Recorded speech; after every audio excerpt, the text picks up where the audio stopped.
The safest place are already given, and it is can only be found in the presence of God. Sa presensya ng Diyos, wala ka nang hahanapin pa.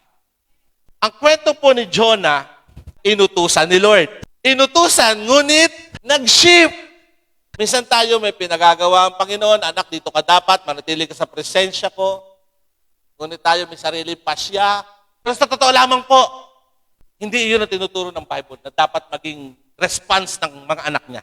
Ang tinuturo ng Bible is, abide in me. Continually in me. Be connected in me. Ang Diyos po, dahil sa kanyang kabutihan, hindi niya kukonsintihin ang iyong kamahalian. Ang totoong minamahal ng Panginoon, kanyang tinutuwid. Pag galing kay Lord, tumpak po yan. Pero pag galing sa atin, palpak yan. Kasi po, talaga naman, sa bawat anggulo ng ating buhay, siya naman talaga ang ating higit na kailangan. Patunay lamang po na ang Diyos makapangyarihan. At dahil siya'y makapangyarihan, walang bagay na hindi niya kayang gawin. Kaya niya baliktarin ang kahit anumang sitwasyon. Panghawakan mo, kapatid.